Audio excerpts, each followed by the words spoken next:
მოგესალმებით, მადლობა მობრძანებისთვის. მე მინდა პირველ რიგში ჩვენი საუბარი შეეხება საგამოძიებო კომისიას და ზოგადად იმ პროცესებს, რაც ქვეყანაში ვითარდება. ეს არის ცალსახად მთავარი თემა დღეს.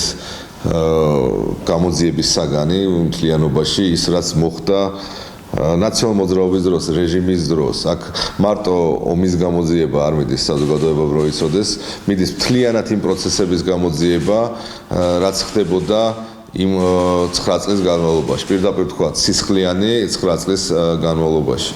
აქ უამრავი ეპიზოდია სხვადასხვა მიმართულებით მიდის და მათ შორის ერთ-ერთი არის ხადია, მე განსაკუთრებით მინდა შევეხო აგვისტოს ომს.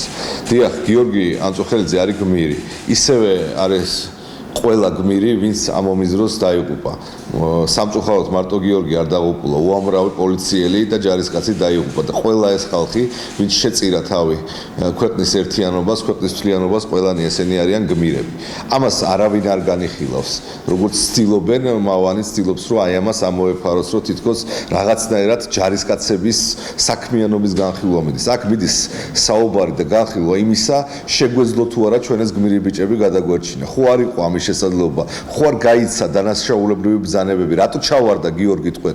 ხო ყველამ ვიცით, რომ ის რა თქმა უნდა ბოლომდე იბრძოლებდა, მაგრამ რა ბრძანებები გაიცა? ჩვენ კონკრეტულად გვაქვს საფუძვლიანი ეჭი და ვიცით, რომ მაგალითად კორუმპირებული ბიუჯეტის ქურდი გიგი უგულავა გაცემდა იქ ბრძანებებს. მაგალითად ჩვენ ღიად გვახსოვს, როგორ გასცა მან ბრძანება მორატორიუმთან დაკავშირებით, რომ სროლა უნდა შეჩერებულიყო და ანუ რა უფლებით ვინ მისცა ეს მანდატი ამ ადამიანს, რომ მსგავსი უფლებამოსილებით ემოქმედა აგვისტოს ომის დროს. ამაზე საუბრობდა ყურაშვილი, საუბრობდა გოგაო, რომ იქ იყო ხარვეზები, იქ იყო შეცდომები. აი ამაზე არის. და ამ ხარვეზების შეცდომების ერთობლიობამ გამოიწვია ხალხის გარდაცვალება, ჯარისკაცების, პოლიციელების გარდაცვალება, ხო და ამის გამოძიება მიდის. აქ კიდევ ერთხელ მე საზოგადოებას ესმინდა ძალიან მკაფიოდ უთხრა, რომ არავინ ამ გმირებს არ ასამართლებს პირიქით, მათი სახელი უკვდავია, მაგრამ იმ ხალხის მიმართ არის ძალიან ბევრი კითხვები, რომლებიც აი ამ ბრძანებებს გაცემდა. პირდაპირ თქვა დანაშაულებრივ ბრძანებებს და აი ეს ყველაფერი გამოიკვეთება. ძალიან მალე გაირკვევა ყველაფერი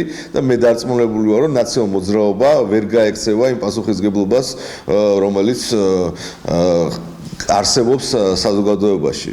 აქ არის კიდე ერთი მომენტი, რა თქმა უნდა, რუსეთი იყო აგრესორი, თუმცა კიდე ერთხელ არაერთი განცხადებაა სამწუხაროდ სააკაშვილის სხვებისგან გაკეთებული, რომელმაც ასე ვთქვათ, ტრიგერი მიცეს ომის დაწყებას. ეს პირდაპირ უნდა ითქვას. რა თქმა უნდა, რუსეთი არის აგრესორი, მაგრამ ხელისუფლების შეცდომების შედეგად დაიწყო ომი. ჩვენ შეგვეძლო ამ ომის არიდება, მაგრამ აი ამ ხალხის, გაურკვეველი ხალხის ძალიან საეჭვო მოქმედებების შედეგად მივიღეთ ის, რაც მივიღეთ კიდე დაკარგული 100 სოფელი, კოდორი დაკარგული და უამრავი უბედურება და გარდაცვლილი ადამიანი. მადლობა.